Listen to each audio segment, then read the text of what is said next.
Eu estava assistindo uma aula ontem do COF e nela o professor Olavo estava falando sobre como o nosso eu não se resume ao corpo. Como a nossa vida terrestre, a matéria, é apenas um aspecto do nosso eu. Um aspecto muito pequeno, inclusive. Mas por causa das exigências sociais, a gente vive como se isso fosse tudo. E cria no nosso próprio pensamento vários monstrinhos, vários fantasmas que ficam assombrando a gente e nos prendendo à vida material. Não só no aspecto financeiro, mas também no aspecto físico, cultural. E a gente esquece que a nossa alma tem uma imortalidade, que quando a gente morre, a nossa vida, ela não simplesmente evapora, mas ela permanece. Aquilo que aconteceu jamais pode deixar de ter acontecido. E essa concepção, na verdade, de que existe algo para além da matéria, para além das percepções sensíveis, começou na história da filosofia há muito tempo. Então, antes haviam os primeiros filósofos, os pré-socráticos, aqueles que acreditavam que a causa do mundo era material, ou seja, que todas as coisas eram compostas de algum elemento material, seja do fogo, da água, dos números e assim por diante. Esses eram os filósofos naturalistas.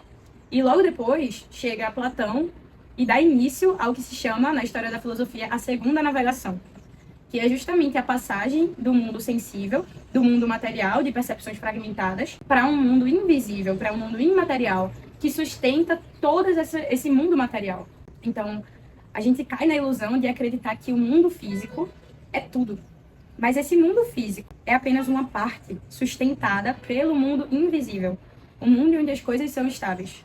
Na vida terrestre, tudo é medo e angústia. Podem parar para pensar como a experiência mais primária que a gente tem, e isso o professor aborda muito bem na aula, é a do medo e da angústia.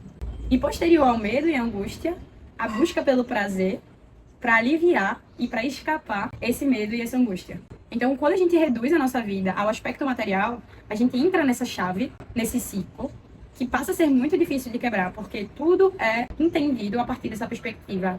Ou existe o medo, a angústia, ou existe o prazer e a fuga. Então, preocupações como, por exemplo, a nossa imagem corporal, né? Uma preocupação excessiva com a estética, uma busca pelo corpo perfeito, ou por guardar o máximo de dinheiro possível, ou pela segurança, ou por adquirir a maior quantidade de bens possíveis. Isso é um impulso extremamente materialista, que visa justamente aliviar essa experiência que a gente tem do medo e da angústia. E aí o Ítalo Calvino diz algo que resume bem tudo isso que a gente falou. O inferno dos vivos não é algo que será. Se existe, é aquele que já está aqui. O inferno no qual vivemos todos os dias, que formamos estando juntos. Existem duas maneiras de não sofrer.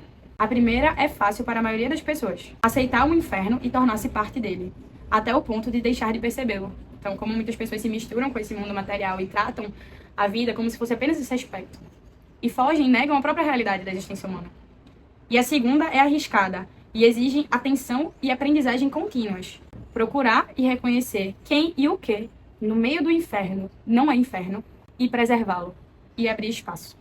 Essa é a única atitude que a gente pode ter diante da vida terrestre. Entender que isso aqui é apenas um aspecto ínfimo, uma passagem, e descobrir o que no meio do inferno não é inferno. Aquilo que não passa, aquilo que é sinal do invisível. E fazer isso durar.